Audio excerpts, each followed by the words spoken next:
shouldn't have done that, I don't guess. You know, to hit that man with that hammer, like to kill him. Wanted that to kill him. But he apologized to me. He said it was his fault, and it was his fault. But he made me mad, toward me, for no reason at all, just because he wanted to. And the damn union steered and never went along with it. I told him, I said, all you son of bitches need to be whooped. They told Buford, get his ass out of here. Buford got me out the door. He said, boy, get in your car and leave. I said, hell, I got 3 boys riding me. He said, well, go down to Bobby Huggins' pool room. Eat your dinner, he said, because they made sandwiches, and sit there and play pool at 3 o'clock. I'll follow you down there and you park on the other side of the road and then come get in the car and leave. Don't come back to McNair County because I'll have to put you in jail. I said, I won't be back.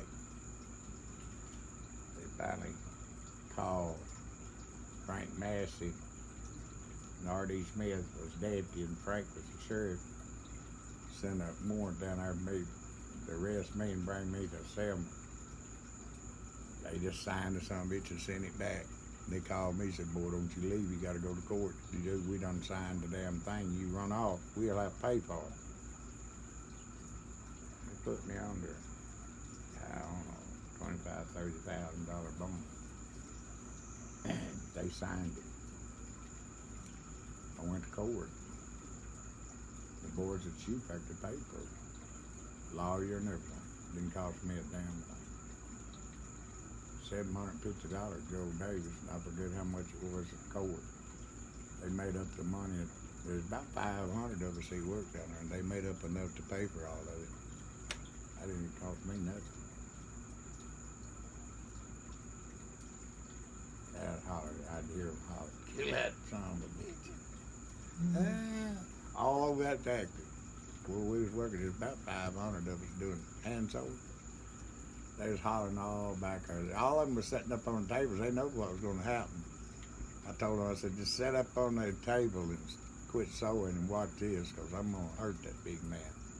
I'm going to put him on the floor or something. The Ajax won't wash off. Old guy working with me over here for sure. He said, boy, you ain't got a hair in your ass. You ain't going to hit him. I said, you just watch me hit him. He got to laughing. He said, that boy, one of them killed him. He said he hit him outside the damn head with that hammer and busted his skull, blood going everywhere. I got right on straight and I got him by the head and I poked that face. I busted his mouth and his lip. Well, they choked me off of it. One had killed him.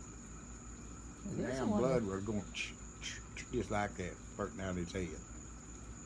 Bloody all over me. They tore my shirt off me, trying to get me off of it. Finally, they just choked me down till I was black as that thing and just passed out. Old Poindexter worked there back there by me. He picked me up and carried me in there and laid me under one of these waters where these round waters, turned the water on till I come to. I got back up, back on to, went right back, started right back to work. I made $9 or $10 after I got fired on piecework, see. Sent the cop down there, a little old cop. He had a warrant for me. I said, I ain't going nowhere. He said, what do you mean? I said, just what I said. Now, if you want to carry me to the office and get my money, I said, they owe me about $700, $800, and I ain't leaving till I get it. You ain't going to carry me nowhere till I get my money. Well, I just called Buford. I said, well, just call Buford. Because he didn't know I know Buford, see. I just went back sewing shoes. He left. That's why here come Buford in. They said, wait, what are they trying to do to you? I said, they're trying to send me to jail, but I said, I ain't going nowhere till I get my money. He said, come on, get all your stuff up. He said, let's go to the office. We get your money. We went up there and they said, we'll send his money to him when we want to. He had me by the arm and I jerked out his arm and there was a last table. It was a conference room. They had a last all the way around, not laying on the. I jerked it loose and grabbed one of them lasts and they said, get him. He said, I tell you what I'm gonna do, fellas. And you told him that. He said, this little fella's mad. And he's plenty mad. and he'll herd a bunch of you with this last. If y'all don't pay him, I'm fixing to turn him loose and walk out the door. They said, don't turn him loose. We're going to write a check right now. They paid me too. Yeah, they had every damn foreman in there and the superintendent, plant manager.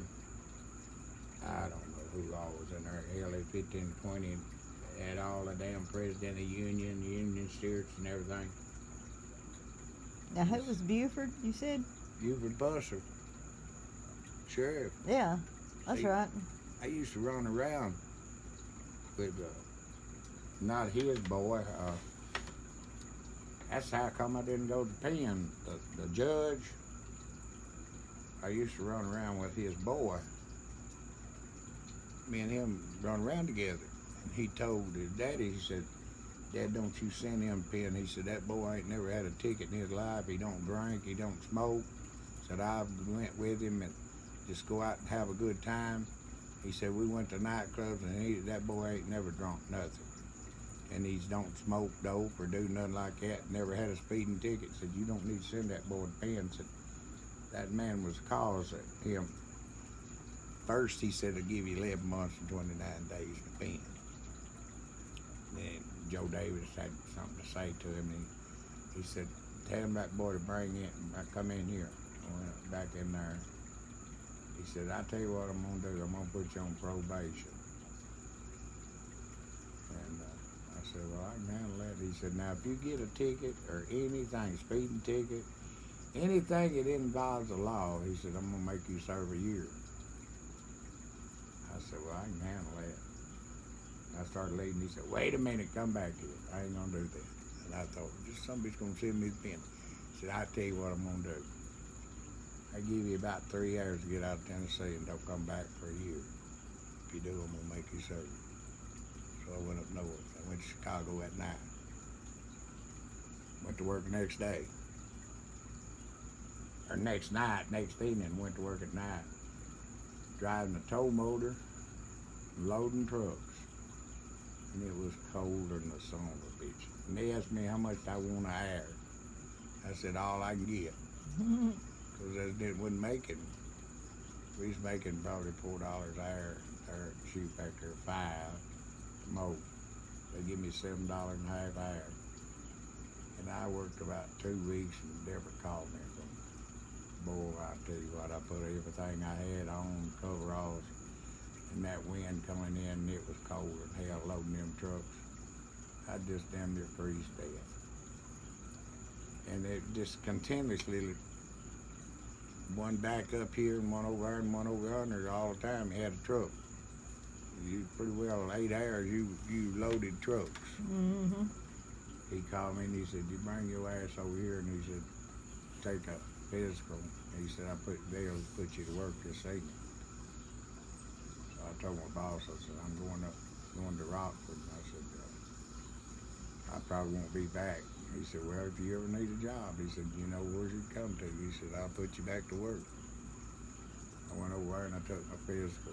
They put me to work that evening and went to work at 3 o'clock, work at second shift.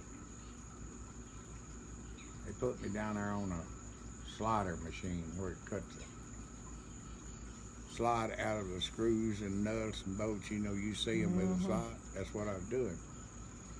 And they'd cut it out and they'd leave a burr on the end of it. And they'd send them to the tumblers down there, and they'd tumble them, run them through the tumbler, knock that burr off. Mm-hmm. I've been there about 4 weeks. One night I put the blade on backwards by mistake. Mm-hmm. Instead of leaving that burr, it dragged the burr right out. And I seen what I'd done. I called Kirk Stevens. Well, I called my brother first, because he was a foreman back in the nut corners. And I told him what I'd done. He said, fill out a suggestion on it you get paid for. So I went and got me a form, filled out what I'd done, and I called Kirk Stevens. He was assistant superintendent at night. And I said, Mr. Kirk, I said, I need to talk to you. And I said, I want to show you something. He said, okay. So he come down there with me, and I said, look at this machine. He was sitting there running. He reached down and picked one of them blocks up. He said, ain't no burr on it. I said, no, sir. And I'll tell you how I done it. He said, how? I said, I turned the blade backwards on it. He said, cut all them other machines off right now. And have them to put your new tubs. I said, change every one of them. I had 10 of them. They fed themselves. They had big things, and they'd come down the slide, and he stayed all night with me, looking at them threads, you know, all of them was drug out. He said, you turn in a suggestion? I said, yes, sir, I wrote one up. He said, well, they'll pay you. I got $2,700 out of it. Wow. In a year's time, they saved $1 million. They got rid of the tumblers and put it into something else, sold all the tumbler machines because they didn't need it no more. And I just happened to do it accident, turned the damn blade backwards. But I realized what I'd done when I seen what it was doing. And I cut it off and looked and seen I had it backwards. I thought, well, I'll just run this son of a bitch like this, you know, and see how long it'll run.